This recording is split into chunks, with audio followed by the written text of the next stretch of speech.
intestinal, en la pared alveolar o en la mucosa nasal.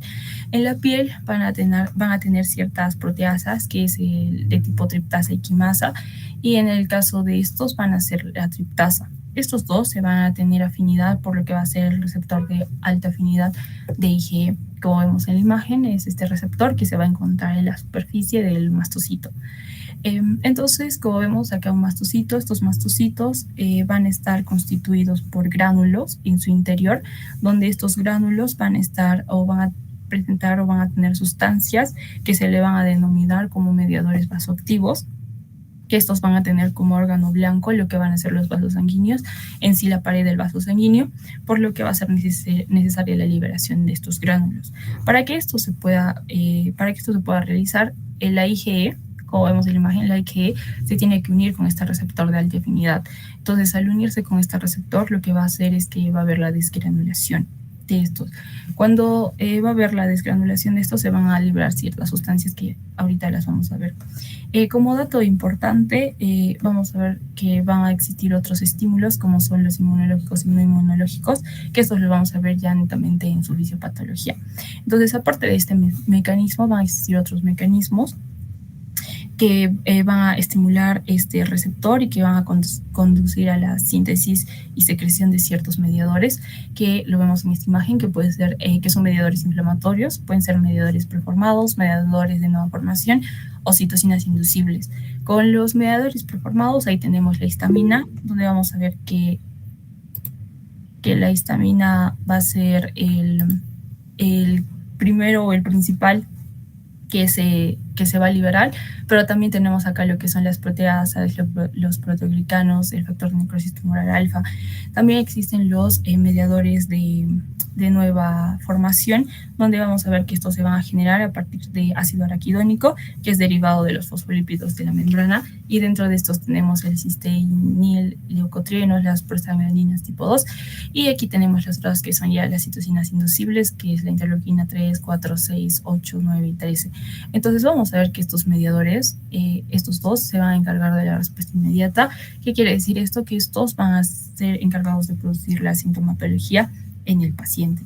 Sin embargo, va a haber también otros mecanismos, como va a ser en el caso de los factores umbrales, donde vamos a tener evidencia de los anticuerpos IgG funcionales que van a liberar en sí también histamina de los mastocitos y basófilos en los vasos sanguíneos en un 30-50%, y estos se van a unir a lo que van a ser estos receptores también. Sin embargo, van a haber ciertos anticuerpos que van a ser competitivos y no competitivos. Los competitivos son los que se van a unir al dominio alfa de este receptor. Sin embargo, lo que le caracteriza a ambos es que estos va a tener que competir con la IgE para poder, como vemos en la imagen, para poder unirse a este receptor, a comparación de los no competitivos que se unen a la porción del dominio terminal alfa 1, que no tiene que competir con la IgE, sino tiene la capacidad de unirse al receptor en presencia de este. Ahora, también es importante mencionar que la unión de estos anticuerpos al mastocito también puede iniciar una activación del complemento y por consecuencia dar la generación de la anafilotoxina C5A, que esta va a aumentar y facilitar su desgranulación. Esto, para un poco entrar en contexto, es que va a existir una cascada que es de la activación de este complemento, que va a tener ciertos componentes como el C3A, C4A, C5A, y dentro de ¿no? Como acabo de mencionar, está C5A, y a estos van a tener ciertas funciones, y una función de estos es la liberación de histamina por parte de los mastocitos. Entonces también este es un mediador. Ahora ya en sí, hablando de la fisiopatología, como ya mencioné, aquí ahora sí ya hablamos de las características sí de lo que, las funciones que va a tener el mastocito y los basófilos, pero ahora vamos a hablar cómo es todo este proceso o cómo ocurre todo esto. Primero, como vemos, se va a dar la liberación de la histamina, de la prostaglandina tipo 2, de los leucotrienos, y entonces van a haber ciertos mecanismos que les mencioné, ¿no? Estos dos mecanismos. Ahorita vamos a hablar un poco de cada uno, pero básicamente estos dos mecanismos va a dar lo que es la desgranulación y va a dar la liberación de estos. Pero cabe mencionar que esto es también un proceso normal, fisiológico en nuestro cuerpo, ya sea por diversos factores, alérgenos, infecciones, factores físicos, químicos, etcétera. Sin embargo, lo que va a ocurrir en la urticaria es una respuesta exagerada del sistema inmunológico a estímulos que normalmente no causarían problemas en personas sin una sensibilidad alérgica. Entonces, ya hablando en sí de los mecanismos inmunológicos y no inmunológicos, primero vamos a ver cuál es la característica de estos dos. Primero vamos a ver lo principal, es que el inmunológico es que van a haber o se va a producir por una interacción específica entre un antígeno y el receptor de inmunoglobulina IgE. Entonces, es lo que quiere decir de que, por ejemplo, vamos a ver si en una reacción alérgica, donde nuestro sistema inmunológico va a reconocer al alérgeno, como vemos en la imagen, va a reconocer al alérgeno y va a desencadenar una respuesta inflamatoria. O sea, este sí se va a unir a lo que va a ser el receptor IgE, a comparación del no inmunológico, que aquí la activación de los mastocitos se va a dar en ausencia de una respuesta inmunológica, que quiere decir que no va a activar estos receptores de IgE. Entonces así va a desencadenar el proceso que ya mencionamos. Entonces eso es una diferencia en ambos. ¿Y cuáles encontramos en ambos? En ambos vamos a tener estos que, por ejemplo, en la inmunológica vamos a ver que vamos a tener el autoinmune, que es anticuerpos contra el receptor de IgE, la alérgica, los complejos inmunes, el dependiente de complejo, que también los mencioné anteriormente, y las no inmunológicas, que son agentes que liberan a los mastocitos directamente, la aspirina, los AINES, o sea, fármacos, y también los pseudoalérgenos dietarios e inhibidores de la enzima convertidora de la angiotensina.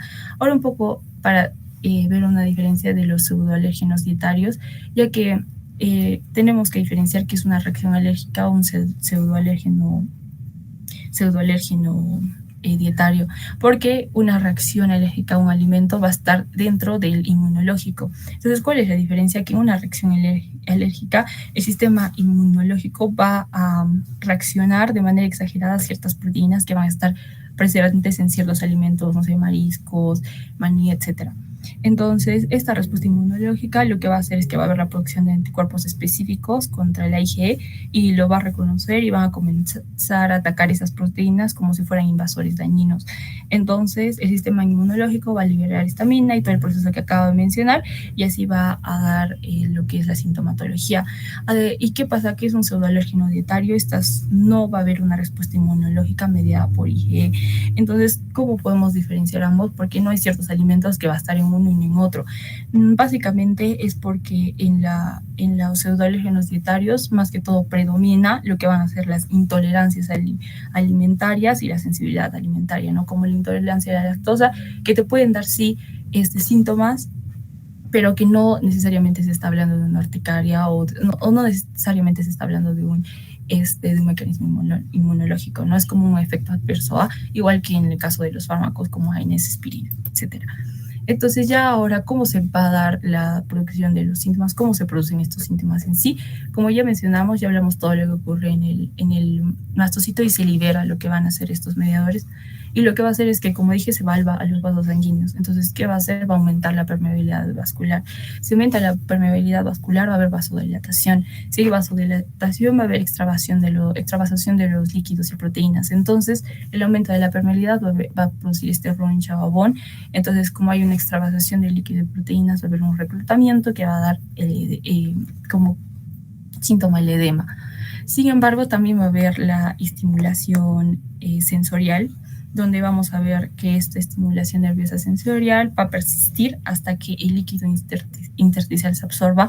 Por consiguiente, va a dar el síntoma del prurito y como consecuente o respuesta a esta, va a dar el eritema, ¿no? Porque al producir prurito, el paciente está tocando esa área, por lo cual puede producir el eritema. También van a existir regiones diana de la histamina, como es los H1, H2, donde estos también pueden dar ciertas características como broncoconstricción, aumento del peristaltismo. Ahora sí, hablando de la clínica, aquí hicimos un cuadro para poner todas las características de la lesión primaria, que como ya mencioné son las ronchas o abones. Primero, como en su extensión, vamos a ver que va a involucrar tanto la dermis y la porción superficial de la de la dermis. Su ubicación es en cualquier lugar del cuerpo. Pueden ser de diferente tamaño, mal delimitadas, o pueden tener un marcado edema. Con respecto a su morfología, vamos a ver que estas van a ser polimórficas, de forma irregular, elevadas, relieves de 1 a 2 milímetros. La palpación es firme y desplazable entre los dedos. Con respecto al color, este puede ser rosado o blanco. También se blanquea la vitopresión.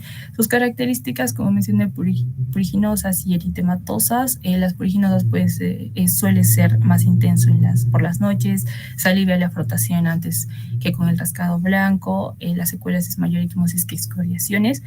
En las eritematosas está asociado, ¿no?, al picor, como lo menciona en la fisiopatología, y esta también puede estar en combinación con el angioedema. Y datos importantes es que estos ronchas o bones pueden formar placas de diferente tamaño y diferente forma.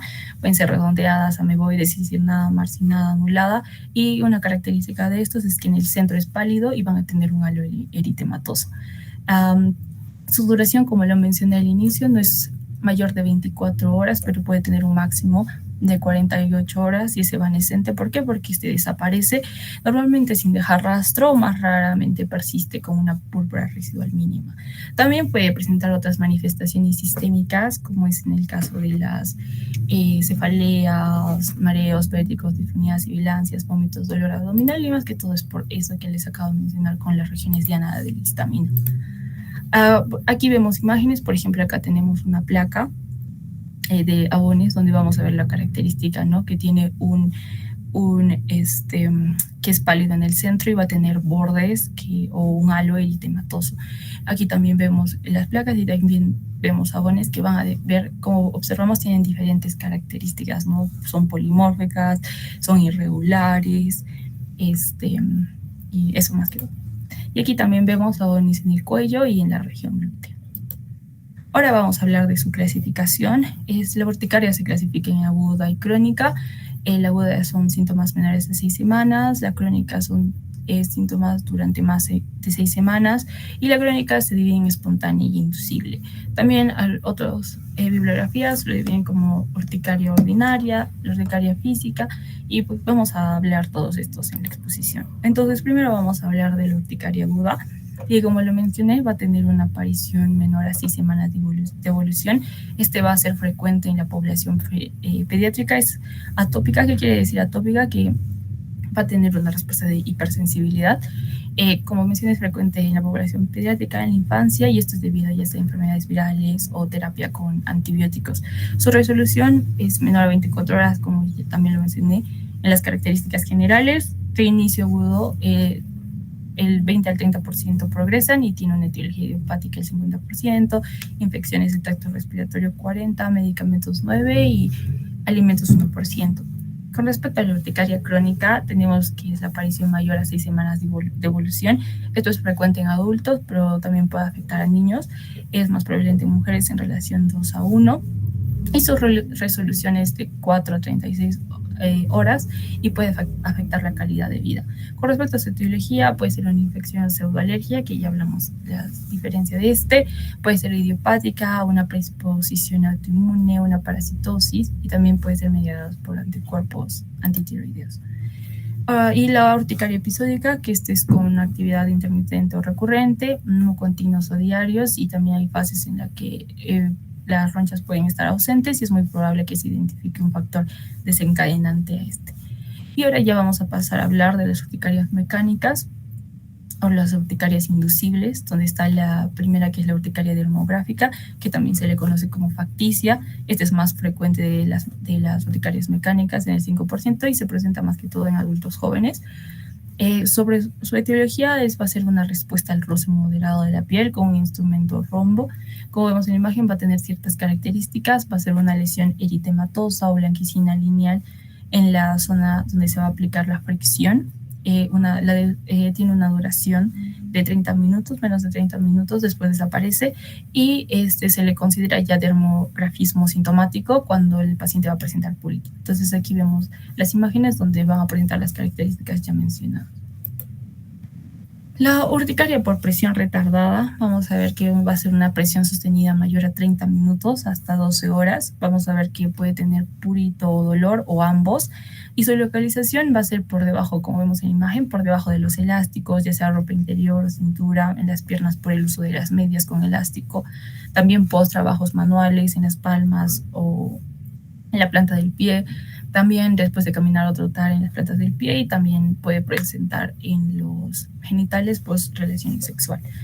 Las manifestaciones sistémicas también están presentes aquí, como el malestar general, síntoma de resfrío y altralgias. Y también tenemos la urticaria vibratoria, que esta es la aplicación de un estímulo vibratorio que va a ocasionar una aparición de ronchas pruriginosas localizadas con una duración de 30 minutos.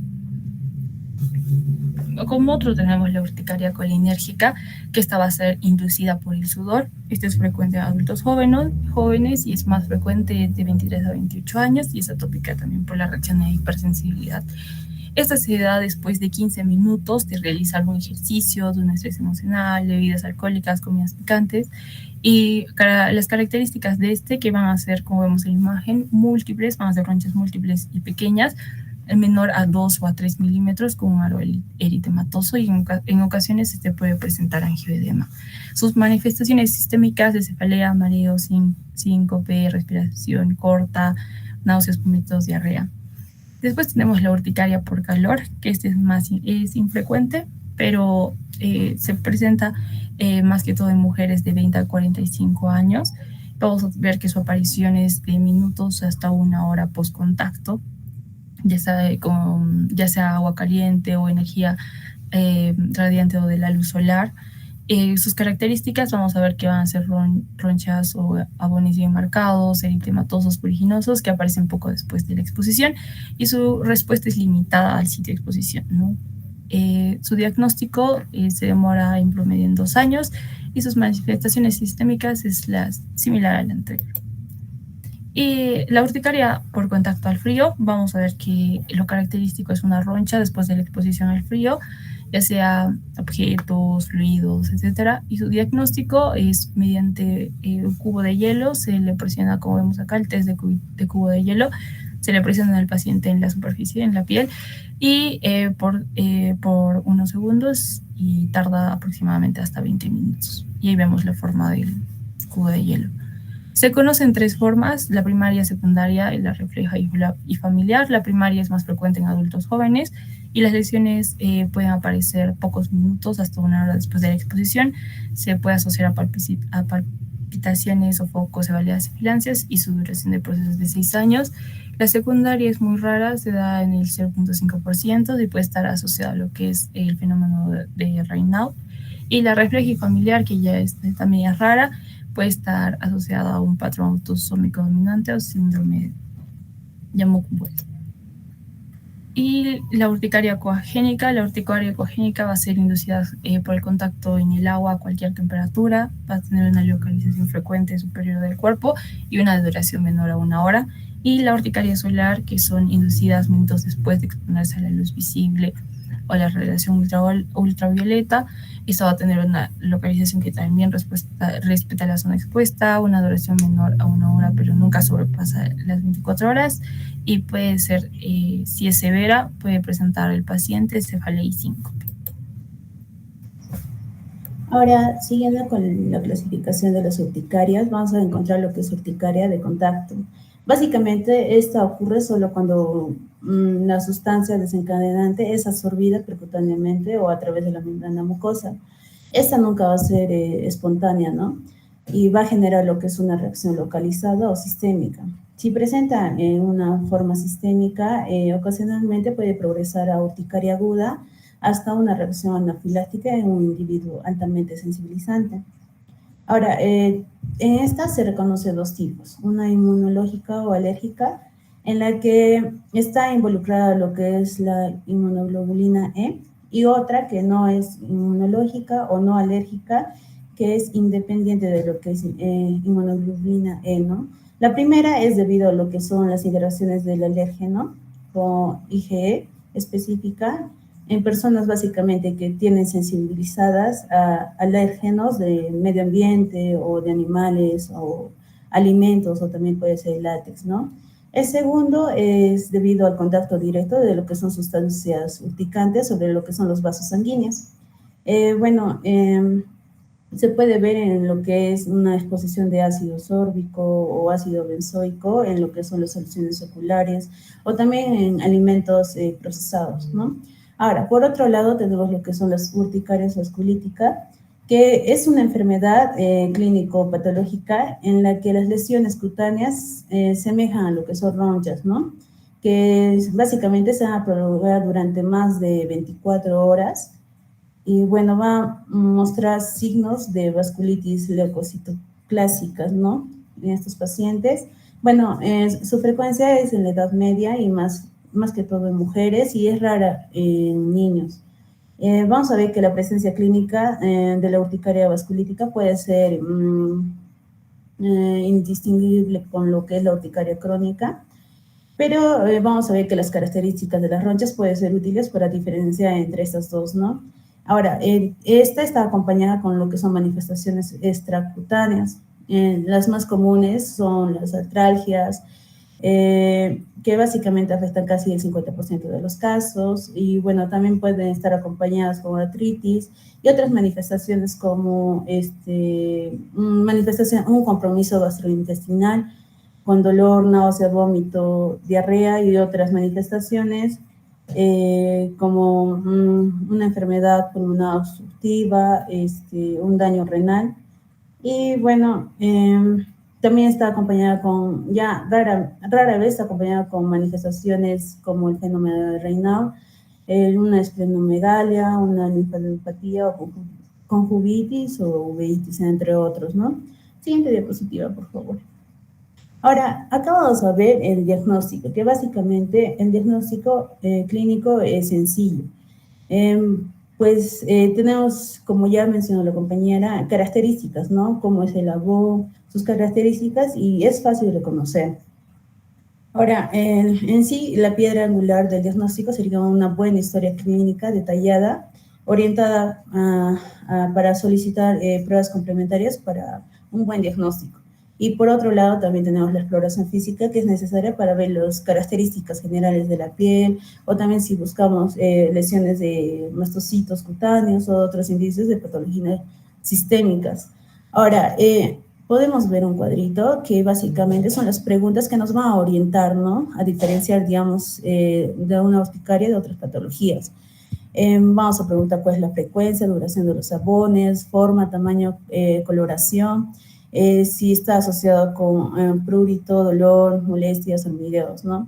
Ahora, para la orientación, para lo que es la etiopatología, para ver cuál es la causa, teníamos que preguntar cuál es el tiempo de duración de la enfermedad, si ha viajado, si está asociado a lo que es angioedema, a otros antecedentes personales, también lo que está relacionado posiblemente a una hipersensibilidad, si hay presencia de infección, fiebre. Otros, para ayudarnos a una detección de lo que es exacerbaciones, vamos a preguntar si el paciente tiene estrés emocional, si ha tenido alguna intervención quirúrgica, odontológica, y bueno, para catalogar lo que es la intensidad del cuadro y su enfoque terapéutico, vamos a, básicamente, si ha tenido ya un tratamiento previo, ¿no? A lo de ahora. Siguiente, por favor. Ahora, este cuadrito en la izquierda podemos ver que es una escala para valorar el grado de actividad de lo que son las enfermedades de los pacientes con urticaria crónica. Vamos a tener dos, lo que son los abones y prurito. En los abones, una puntuación 0 es la ausencia de abones, ¿no? Una puntuación 1 vamos a tener leves, menor de 20 abones por 24 horas. Ahora, en moderada vamos a tener de 20 a 50 abones en un día, y intensos mayor de 50 abones en un día, ¿no? Ahora, en lo que es prurito, puntuación 0 es ausente. En 1 vamos a encontrar que es leve y presenta, pero sin ser molesto, ¿no? La presencia de prurito, pero sin ser molesto. Ahora, en lo que es moderado vamos a encontrar, va a ser molesto, pero sin llegar a interferir lo que son las actividades de la vida diaria o en el sueño. En cambio, en el intenso vamos a ver que hay un gran prurito y bueno, va a causar una molestia y va a interferir lo que son con las actividades de la vida diaria y el sueño, ¿no? Y ahora al costado tenemos lo que es un cuadrito de las pruebas diagnósticas recomendadas y las pruebas diagnósticas complementarias, ¿no? De acuerdo al subtipo. Como ya la compañera mencionó, en el tipo físicas tenemos lo que es termografismo, que, bueno, como prueba diagnóstica recomendada está lo que es roce piel, compresión leve con objeto romo, ¿no? Ya mencionó la compañera. Otro subtipo tenemos la presión, que la prueba diagnóstica es presión de 200 a 1500 gramos por centímetro cúbico durante 15 minutos. Otro es el frío, que en este caso se usa lo que es el test de un cubo de hielo en 8 minutos en el antebrazo, en forma sistémica, en pacientes con cámara refrigeradora de 4 grados Celsius. Este sí está acompañado con pruebas diagnósticas complementarias como hemograma, BCG, perfil hepático, ANA, entre otros, ¿no? Ahora, en lo que es subtipo solar, vamos a tener lo que es prueba diagnóstico, lo que es la lámpara con ultravioleta de distintas longitudes y la luz visible. También está acompañada con pruebas diagnóstico complementarias como hemograma, perfil hepático, ANA, entre otros.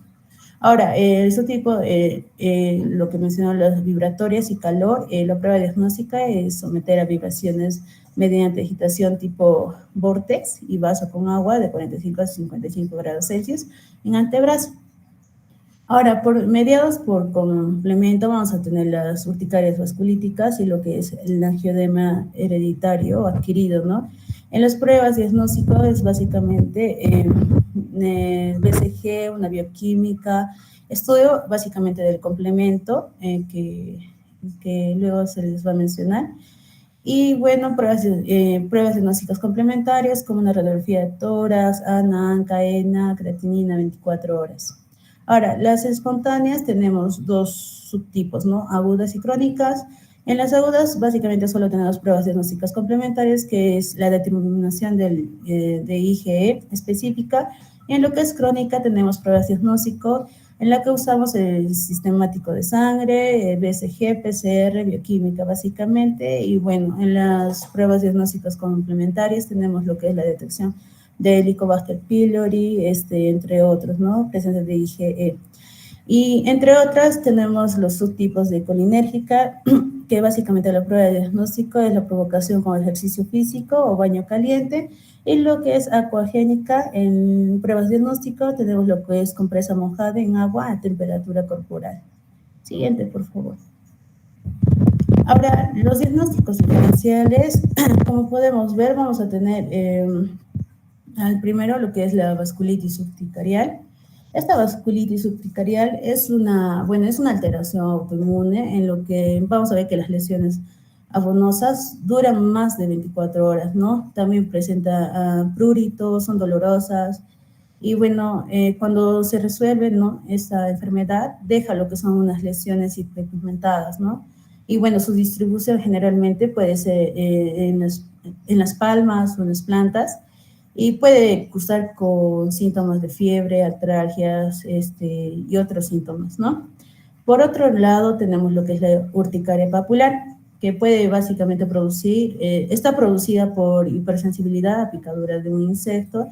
Estas suelen localizarse en la parte baja de las extremidades inferiores y, bueno, tienen una tendencia a la afectación sistémica, ¿no? Eso debería más urticaria. Por otro lado, lo que es el tema multiforme, vamos a encontrar típicas lesiones en diana y son más duraderas que la urticaria. En otro tenemos lo que es la urticaria pigmentosa o mastocitosis cutánea.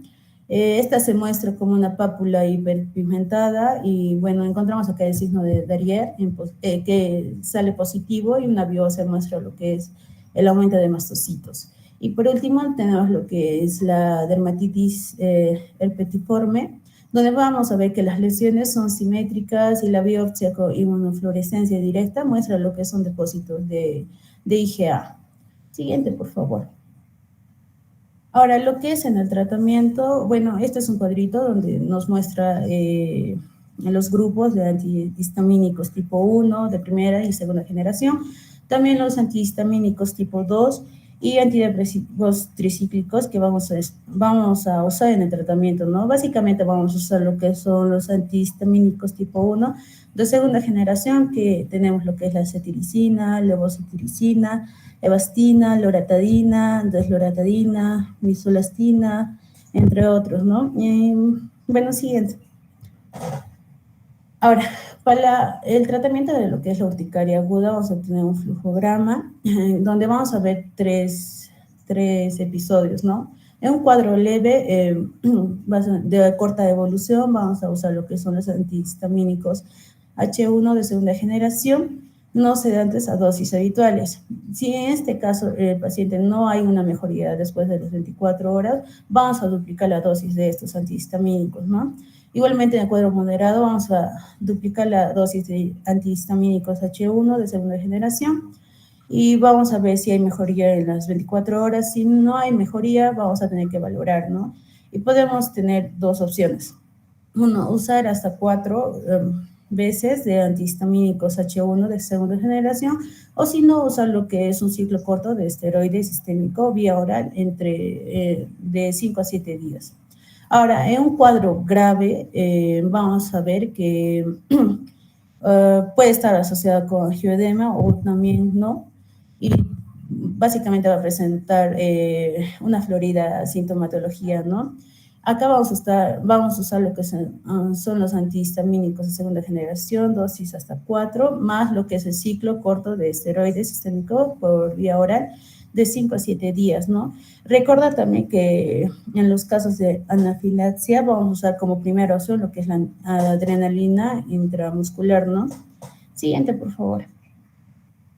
Ahora, para el tratamiento de urticaria crónica, en primera línea tenemos los antihistamínicos H1 de segunda generación, no sedante, dosis habitual. En segunda línea tenemos también los antihistamínicos H1 de segunda generación, no sedantes, 2 dosis a 4 por la dosis habitual. Acá podemos usar también lo que es un ciclo corto de esteroide oral en exacerbaciones. Este ciclo corto básicamente es la prednisona de 0.5 a 1 miligramo por kilogramo al día, ¿no? Y también considerar antileucotrienos si hay una reacción, ¿no? Reacción con los AINES. Y tercera línea tenemos manejo por especialista. En este caso se puede usar lo que es ciclosporina A o omalizumab. En este caso también se puede usar con el ciclo corto de esteroide oral. Y bueno, eso es básicamente el tratamiento de urticaria crónica, ¿no? Siguiente, por favor. Ahora vamos a hablar un poco de lo que es angioedema. Siguiente, por favor. Estos son los temas que vamos a abarcar. Siguiente, por favor. Ahora, para definición, básicamente es un edema de la dermis profunda y de los tejidos subcutáneos.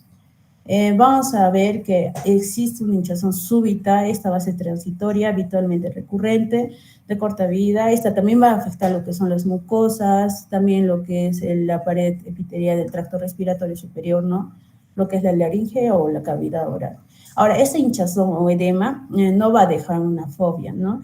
Y bueno, esta va a estar acompañada de un eritema o es eritematosa o de color de la piel. Esta va a tener mayor distribución en lo que es en la cara, manos, nalgas, genitales, y está acompañada con los síntomas de calor, dolor y raramente prurito, ¿no? En estos pacientes.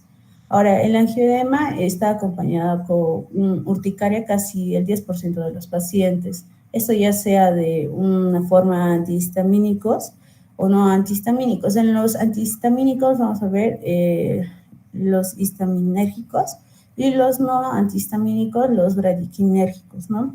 Lo que es la etiología, básicamente vamos a ver que casi el 38% de los pacientes va a ser idiopático. Un 25% por una deficiencia del inhibidor del complemento 1, el 16% por alimentos, fármacos o alérgenos ambientales, y por último un 11% de lo que son inhibidores de la enzima convertidora de la angiotensina, es decir, por los YECAS y otros fármacos que vamos a mencionar luego. Siguiente, por favor. Ahora, lo que es la epidemiología, bueno, ya mencionó la compañera, es una afectación al el 1% de la población general, es más frecuente en mujeres que están en la tercera y quinta década de la vida. Básicamente 40% de los pacientes con urticaria crónica presentan lo que es angioedema, está acompañado, ¿no? Y el 10% de angioedema es la manifestación principal. Ahora, en lo que es fisiopatología, para no redundar, básicamente es un aumento local en lo que es la permeabilidad de los capilares y vénulas postcapilares de la localización subcutánea y submucosa. Esto va a provocar lo que es una extravasación del plasma y, por último, una hinchazón efímera, ¿no? Siguiente, por favor. Ahora, en lo que es la clínica vamos a encontrar síntomas de esta patología en la cabeza, como un dolor de cabeza, mareos, alteración en el habla, bueno, algunos signos de parálisis. En la garganta podemos encontrar un edema de glotis, edema de laringe, y bueno, disnea. Y bueno, en lo que es la región intestinal tenemos vómito, dolor abdominal, diarrea, malestar en la vejiga, un escozor urinal, dolor en la vejiga, en la región lumbar. En los órganos sexuales, básicamente hinchazón tanto del pene o de la vulva. Pueden encontrar edema cutáneo y también en las extremidades, tanto brazos, piernas, también hinchazón, disminución de la movilidad habitual y lo que es una dificultad para caminar. Este cuadrito va a resumir algunas diferencias entre lo que es urticaria y angioedema, ¿no? Como ya mencionó, la urticaria, en lo que es anatomía patológica, va a haber una afectación de la dermis papilar. En cambio, en lo que es angioedema va a ser reticular y tejido subcutáneo. Ambos van a tener vasodilatación, edema. La diferencia sería en la urticaria vamos a tener infiltrado perivascular, y en lo que es angioedema vamos a tener un escaso infiltrado perivascular, salvo en origen alérgico, que después lo vamos a ver en lo que es la clasificación. Ahora, en la urticaria, básicamente la localización va a ser piel, y angioedema, piel y mucosas. La urticaria, como ya se mencionó, la duración es menos de 24 horas, hasta límite de 48, como mencionó la compañera, pero en el angioedema va a ser de 48 a 72 horas, ¿no? Ahora, el color de la lesión urticaria va a ser rojo y el angioedema va a ser de rosado, color piel. El contorno de la urticaria es definido y, bueno, en el angioedema vamos a ver en las imágenes luego que es mal definido. Y, bueno, en lo que es la urticaria, por último, los síntomas más resaltantes es el prurito, y lo que es angioedema es la quemazón. Siguiente, por favor.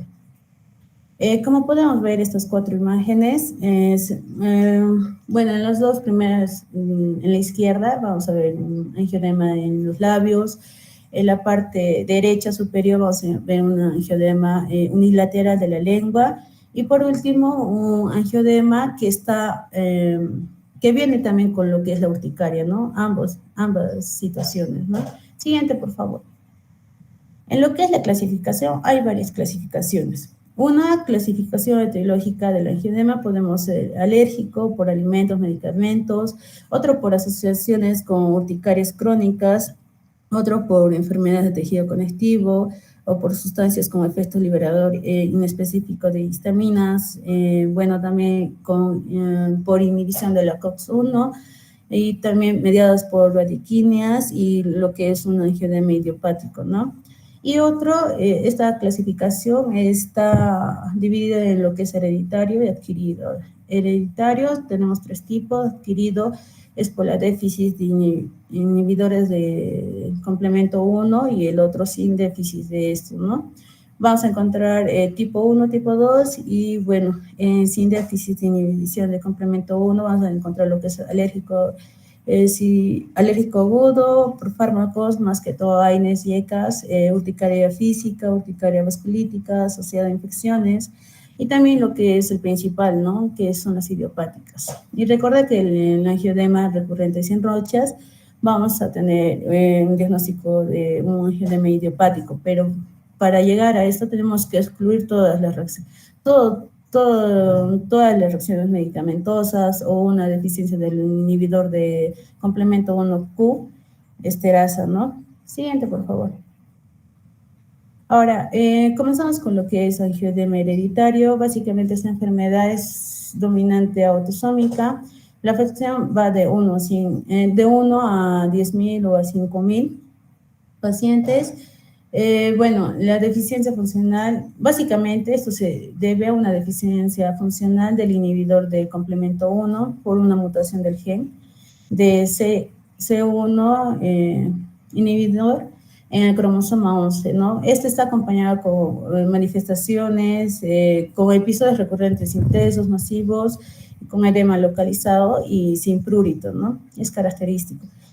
También desencadenan, bueno, los factores desencadenantes son los traumas, infecciones, la menstruación, anticonceptivos orales, los inhibidores de la enzima convertidora de la angiotensina, y la duración básicamente es de 12 horas a 5 días. Tiene 3 tipos, tipo 1, 2, 3.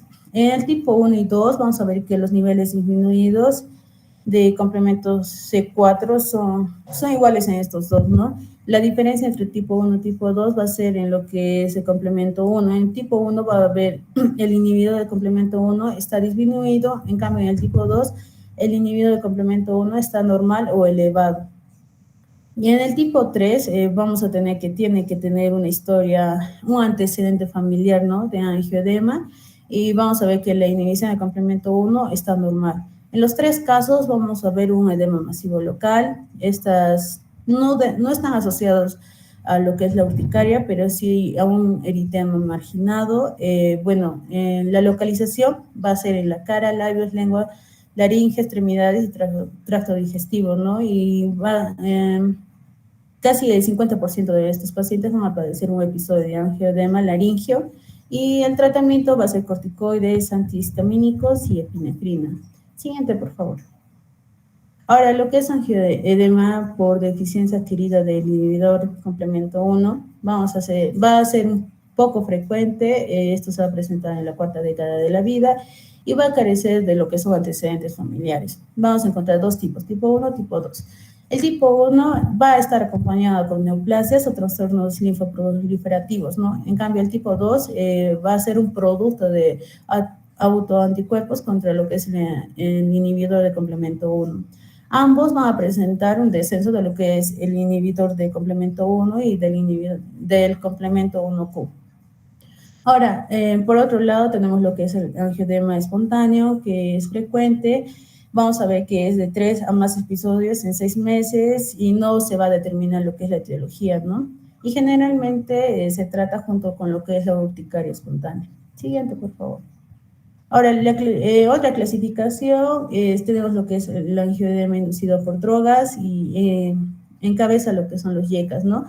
Los inhibidores de la enzima convertidora de angiotensina, va a ser una frecuencia de 0.1 a 0.7%. Este es 5 veces más frecuente en los pacientes de raza negra y va a tener una mortalidad muy alta, casi un 20% de los pacientes. Va a comprometer lo que es cabeza, cuello, incluido lo que es boca, lengua, faringe y laringe, ¿no? Bueno, esta urticaria es muy rara. Vamos a encontrar niveles elevados de bradiquinina por un defecto de su degradación. Y otros fármacos que podemos encontrar en esta angioedema inducida por drogas son las antagonistas de receptores de angiotensina 2, los fibrinolíticos, los estrógenos, los AINES, la risperidona, la paroxetina, entre otros, ¿no? Siguiente, por favor. Ahora, lo que es, tenemos un cuadrito del algoritmo diagnóstico, nos vamos a basar más en lo que es angioedema, ¿no? Vamos a ver si hay presencia de abones, sí o no. En este caso, no. Vamos a ver ahora lo que es la anamnesis, el test de presión. Si la presión desencadena síntomas, sí, estamos frente a una urticaria por presión. Y si esta fuera no, estamos a lo que es un angioedema hereditario o también puede ser angioedema adquirido y también una urticaria crónica, ¿no? Siguiente, por favor. En esta vamos a ver que, bueno, esto es ya laboratorio. Vamos a ver los niveles de complemento 4. Si este nivel de complemento 4 está normal, vamos a ir a los protocolos de urticaria y vamos a ver la etiología. Si no encontramos la etiología, podemos estar frente a lo que es angioedema idiopático, ¿no? Pero si encontramos, bueno, vamos a tratarlo, ¿no? De acuerdo a los protocolos de urticaria. Ahora, si los niveles de complemento 4 está bajo, vamos a hacer un estudio de complemento 1 inhibidor.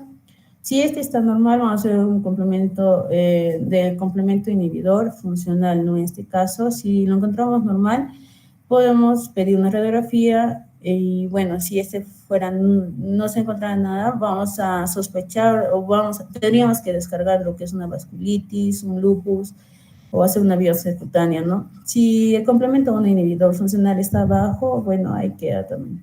Ahora, lo que es complemento 1 inhibidor inmunoreactivo, si este va a estar en bajo, tenemos que hacer otra prueba que es el complemento 1 Q sérico. Si este normal, si este sale normal, vamos a descartar una neoplasia, si está acompañado con una neoplasia, pero si no está, vamos a sospechar lo que es un angioedema adquirido.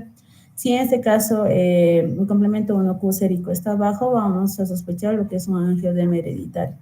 Siguiente, por favor. Ahora, los diagnósticos diferenciales, principalmente está lo que es la dermatitis de contacto. Como podemos ver en la imagen, vamos a encontrar acá microvesículas, vamos a encontrar que hay un gran eritema, ¿no? Acompañado también de dolor, prurito, ardor, y también lo que es una descamación cuando se resuelve esta enfermedad, ¿no? Por otro, tenemos lo que es el linfedema facial, que esta puede estar asociada a lo que es la rosácea. Vamos a encontrar eritema, calor, edema, y bueno, tarda en resolverse. Ahora, otros serían las enfermedades autoinmunes como LES, polimiositis, dermatomiositis, que básicamente las lesiones van a persistir. Van a estar acompañadas, ¿no?, con hallazgos reumatológicos sistémicos asociados. Ahora, tenemos lo que es la blefarocalasia, que es un edema recurrente de párpados. Vamos a ver que tiene una piel atrófica, arrugas finas y de coloración de bronce, y probablemente de una etiología inmunológica. Por otro lado, tenemos lo que es el hipotiroidismo, que en la foto podemos ver un edema en la cara y labios.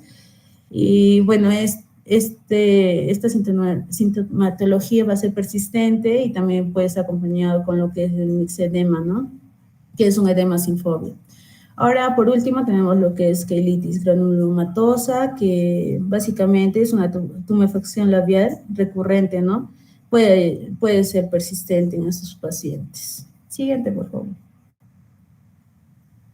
Y ahora, lo que es tratamiento, en lo que es angioedema alérgico, básicamente son antihistamínicos, H1 como la cetiricina, o también H2 como la ranitidina, ¿no? También puede ser acompañado con lo que es metilprednisolona en 60 a 80 miligramos en 5 a 7 días, ¿no? O si no, prednisona de 20 a 40 miligramos por día, también de 5 a 7 días. Ahora, si tuviéramos en caso un angioedema inducido por IECAS o por otro fármaco, básicamente tenemos que suspender el fármaco. Ahora, el angioedema hereditario, vamos a encontrar lo que es los complementos, el complemento 1 inhibidor, escayantide, incativat, o también se puede usar lo que es el plasma fresco congelado. Y bueno, en una anafilaxia, como ya habíamos mencionado, podemos usar lo que es la epinefrina intramuscular en dosis de 0.3 a 0.5 miligramos, dosis única, líquidos intravenosos y oxígeno en este caso. Siguiente, por favor. Eso sería todo, doctor. Muy bien, Noelia, muy bien. A los dos expositores ha estado muy bien, la exposición bien resumido, han abarcado todo. Muy bien, excelente, es un tema muy importante. Ya lo ha dicho su compañera que hasta un 30% de personas en algún momento de su vida han podido tener urticaria. Es importante conocer el tratamiento y diagnosticar también. Muy bien, entonces coordinamos Stephanie para el examen la siguiente semana. Sí, doctor. Nos vemos entonces, hasta luego. Doctor, el examen va a ser el jueves a las 3 de la tarde. Conversamos, ¿sabes por qué? Porque no voy a estar, coordinaremos, de repente antes o de repente después. Pero el día jueves, doctor. No, pues va a no pasar voy a estar, del 8 al 11 hay un congreso. Ya, doctor, ¿Ya? está bien. Muy bien, chao, chao.